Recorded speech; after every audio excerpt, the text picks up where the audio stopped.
สงขามาส่งเสด็จนับยำถึงมันเป็น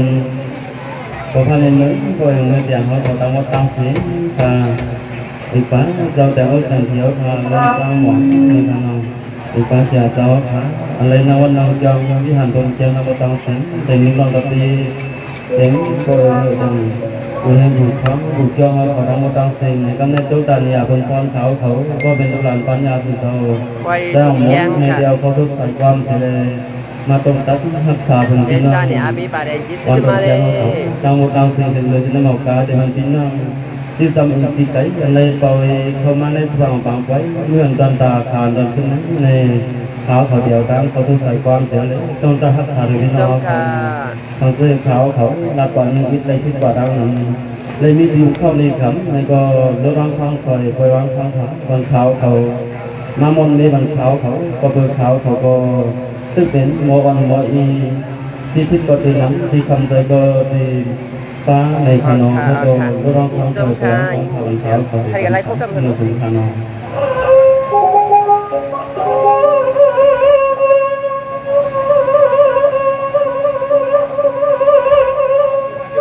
สังวะคำในคาเตนะโมกาสะนะโมกาสะคาเตกลาวะมวกเวสุอาทุเมียพงกงกามยาคำสตังสาม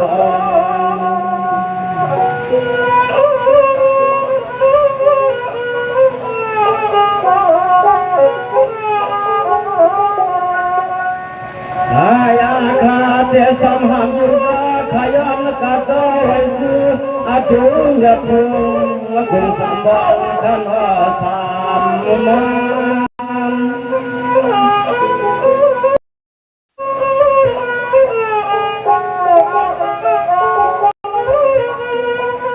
หามันข้าก็ยันในเวลาซื้อก็จะมาลาหอบความเย็นสังเจ้าเจ้าเจ้ามีคนสร้างวัน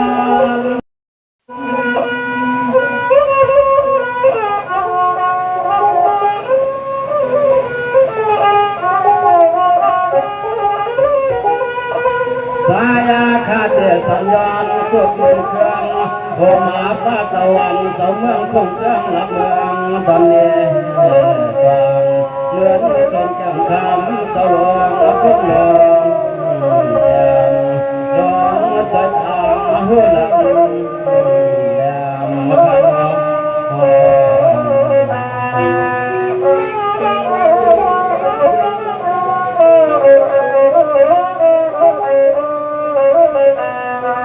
สวัสดิ์ในข้าเจ้าปังปานัง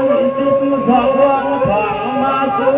ตาวันหัวพบหมดไว้วันหัวม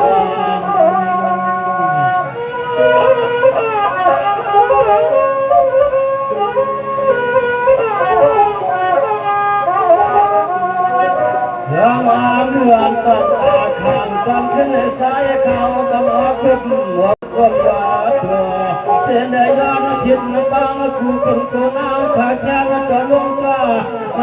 มาทำใจยังเมื่อพังดับใจ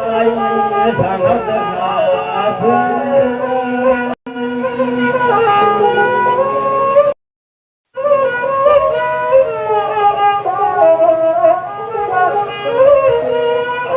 วันนั้นข้าวกำหัวมา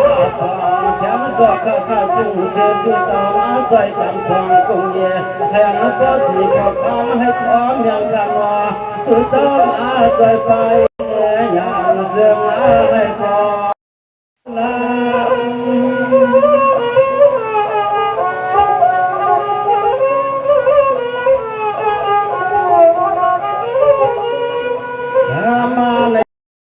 สายขาดแต่สมองโบวังสักนาบุไฟนัดเดือดก็อันก็พูดนำจังเดือดฟังในสายขายอ่อนและต้องทำลองดีสักชามชาโอ้เสียสงครามมาเจ้าเต็มเจ้ามีโมข้างน้อง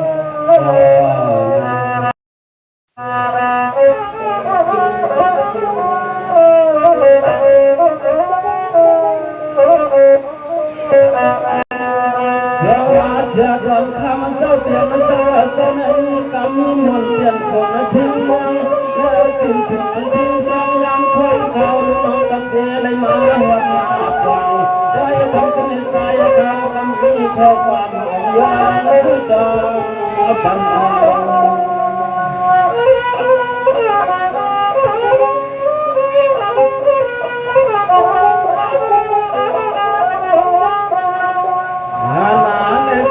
ความเศร้าพลังเทอะไรลังที่ไม่มาเขาสิจองหงมา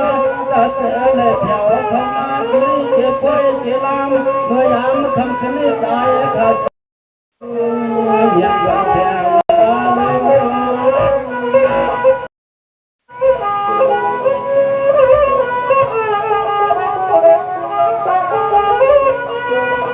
หวังว่าเขาจะสู้กันเราคือมังกันกันแล้วก็อันนั้นถ้าฟังหมดคำจะเป็นต่อก็เลยเป็นพวกเดียเดียนาแทงเพียงเพียงแทงใจนำเยือนขึ้นความทุกข์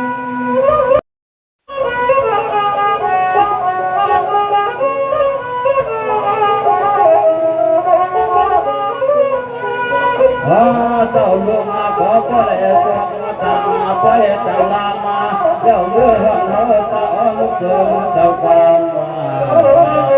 เจ้าไปมามุนมันฟังมาท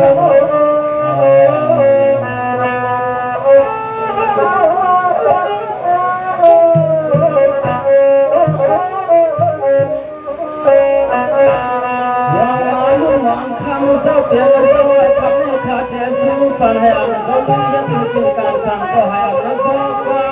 ความรู้มายัดเสียต่างว่าขอในก็เสนอความยับว่างยามคำขึ้นสายข่าวสำเนียงว่าความเสียสุดฟังปัญหา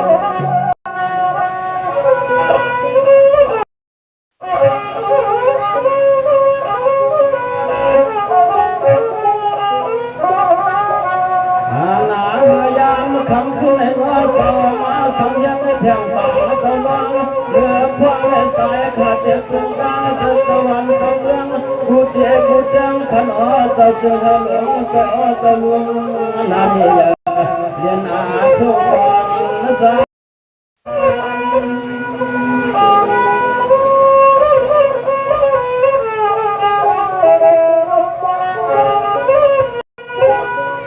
เราอาลอง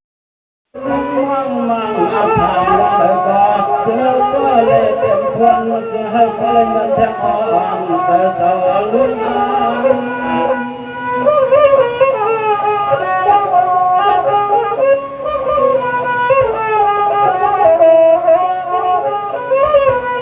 ข้านาจังสายขามาเลยเจ้าที่ได้เก็บไว้ที่ละหน่วยยามคำขึ้นเลยแต่สามีขอชูมังกาเป็นสาวลุงหอยไปจำสักกา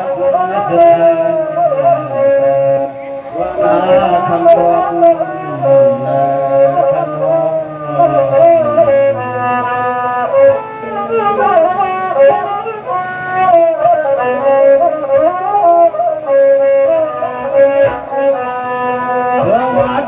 ขาดเดือดซื้อกันจังที่น้องเสียงสั่งล้อใครอะไรไปทองมาไป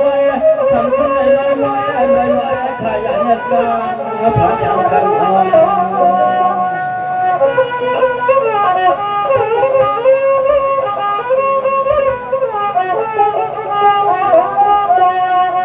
อาหลานไม่เคยพอเสียงก็หลอกเสียลองเพียอันนี้ลองใครใครเขาลูกวันเล็กก็เจริญก็สวดมาเย็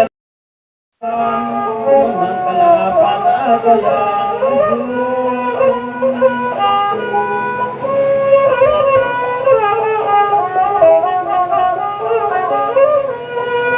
ยังว่าลูกเอาวันไม่ได้ปานาให้อันสุดไปเลี้ยงไม่กินการสั่งก็ให้พอก็ตัวเสียการสั่งก็จะให้พออ่อนเจ็บเสียการสั่งก็ให้ก็จะให้พอมาฟังเสียพอพัน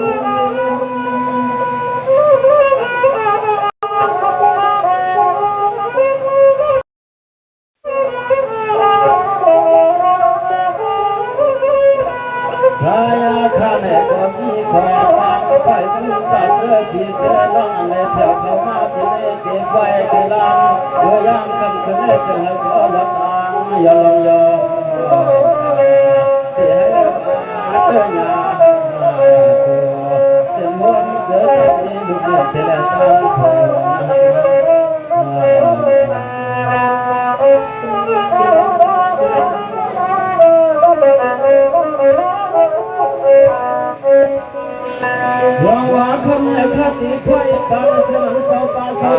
หลายคนมาอยากหายินส้มที่พี่น้องกับปัญญาทั้งสิ่งค่ะเนาะเลยพักเป็นก้อนหน้าในอย่างแค่ไหนเป็นนิสัยสังขารเนาะพลายเซ็กคู่ขาเขาไม่ได้ค่ะเอาเสียเลยเอาไว้ปัญหา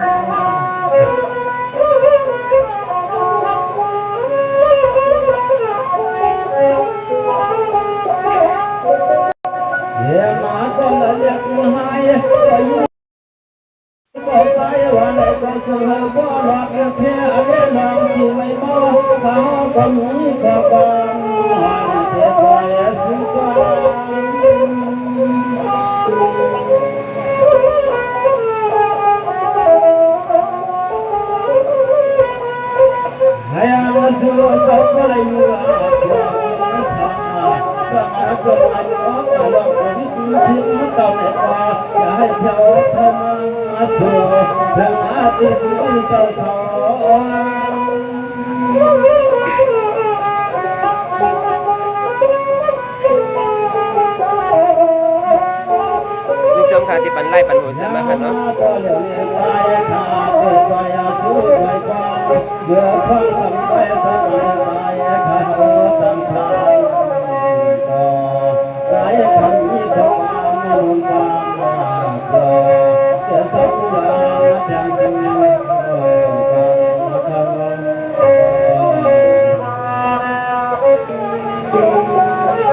ก็มาตั้งกากะลาก่อนดีมาปันเลยค่ะเนาะยิงสาวมวยพองเดี๋ยวมากาเป็นตั้งกากะลาเลย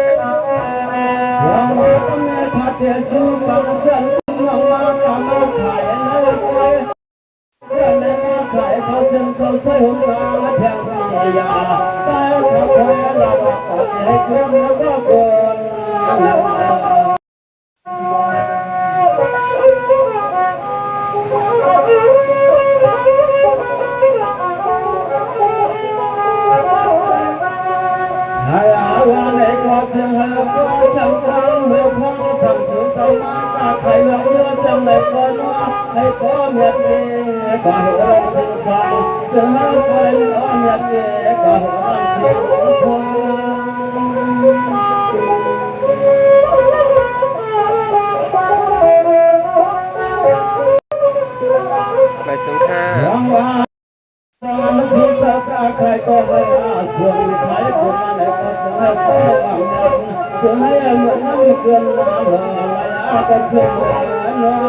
มีสัตว์ทุกสัตว์ล้านค่ะอ๋อมันไปทิ้งขิงมันก็ไปสาเหตุค่ะเนาะมาต้มขมายเสียนค่ะกับเต็นนี้เป็นค่ะเนาะยามาเมื่อควางทำส่งสมาไปกุลายทำได้อาสมเพลละดอกถึงแม้เสียตะกอนมีมาเสียที่มันบ่คัน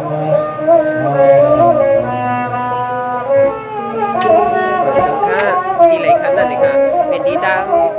น้ำสังค่ะตามกองมุขคำวัดจนมาแก้งเลยค่ะ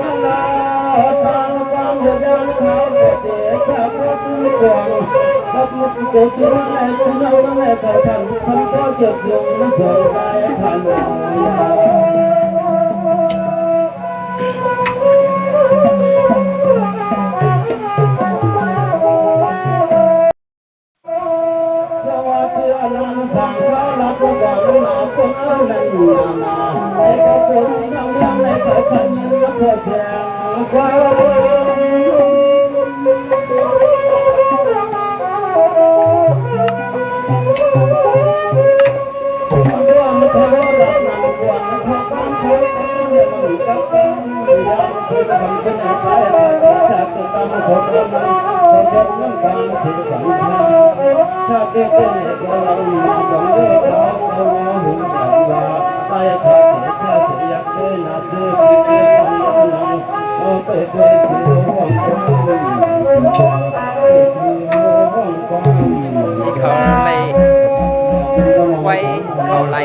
นาะค่ะพี่เลื่อนค่ะต่อถึงเลื่อน4 โมงค่ะ